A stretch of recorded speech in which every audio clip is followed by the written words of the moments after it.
boi 777, ele inicia na cria, né? Desmamando animais com 7 arrobas. Ele vai para a recria, onde eu também produzo 7 arrobas nessa fase de recria. E eu vou para uma fase de terminação também, onde eu tenho que produzir 7 arrobas. Então, ao final de 24 meses, que é o conceito do boi 777, em 24 meses eu preciso abater um animal com 21 arrobas, que é 3 fases vezes 7 arrobas em cada fase.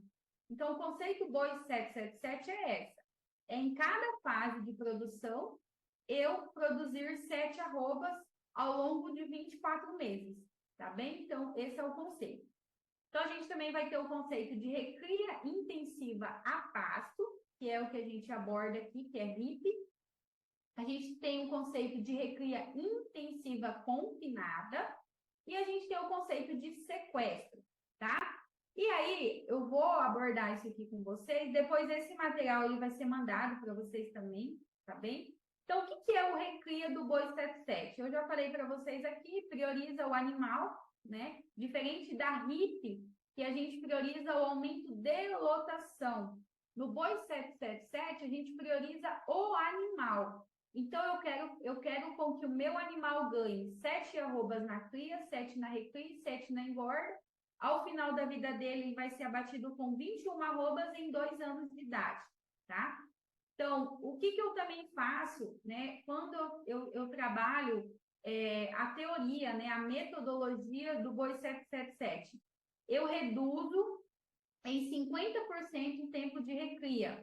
Então, a gente viu que um sistema extensivo, né, de 32, 36 meses, os nossos animais, eles ficam 24 meses da vida deles em uma fase de recria.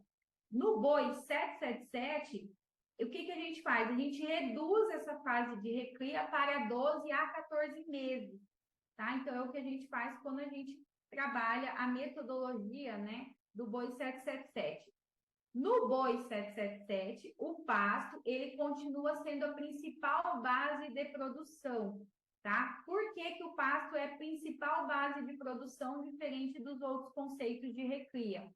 Porque os níveis de suplementação no conceito boi 777, ele varia de 0,1% a 0,5%, tá? Então, a gente sai, por exemplo, de um sistema totalmente extensivo de recria, que os animais, muitas vezes, estão somente no sal mineral durante toda a vida dele, e a gente entra para um sistema em que, se a gente passar a usar um proteinado de baixo consumo, ou a gente ir até um proteico energético com uma suplementação de 0,5% do peso vivo, a gente já estrangula um pouco essa fase da recria e faz com que os nossos animais tenham uma taxa de ganho de peso um pouco maior do que comparado somente ao sal. No sequestro, a gente costuma fazer com um período curto de tempo ali, até 70 dias, e eu levo esse sequestro até o início da chuva. E aí, o que eu faço? No sequestro, eu dou um aporte,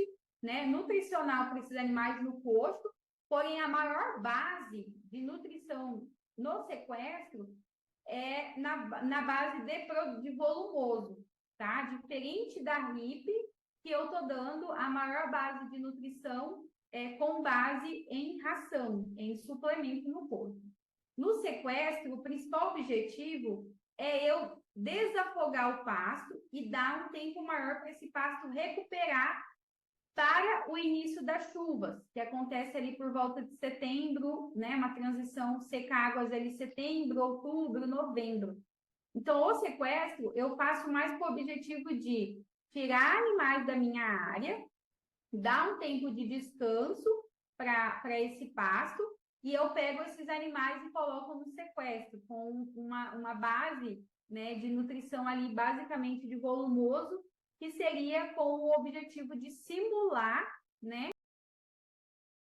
E aí eu defini aqui a minha estratégia de seca, né? E aí a gente pode cair aqui, por exemplo, para uma fase de águas, que aí eu ainda estou terminando o meu animal, eu ainda estou recriando o meu animal, aí eu posso entender se eu vou colocar esse animal num sistema intensivo a pasto, ou saindo de 0,1 de seca e continuando com 0,1 a fase de águas, ou se eu vou sair aqui de um 0,3 na fase de seca, e por eu ter um aporte nutricional melhor do meu pasto de águas, eu posso estar trabalhando, por exemplo, um proteinado de águas. Então, tudo isso é a estratégia que a gente precisa ter, né, à medida que a gente entende que a gente vai intensificando o nosso sistema.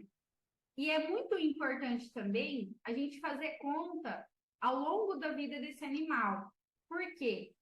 Porque quando a gente tem um planejamento estratégico ao longo da vida, e a gente sabe que esse animal que é recriado, ele tem uma capacidade produtiva maior, ele tem uma capacidade de conversão maior, muitas vezes eu posso intensificar um pouco mais a minha recria, porque eu sei que esse meu animal ele é menos exigente, ele é mais, ele converte melhor e às vezes poder ter uma taxa de ganho de peso um pouquinho menor na minha terminação, já que é um animal um pouco menos eficiente, que às vezes eu vou ter um custo maior, né? Então, é interessante a gente entender aquela curva de crescimento do animal e ter estratégias nutricionais bem definidas ao longo da vida desse animal, tá bem?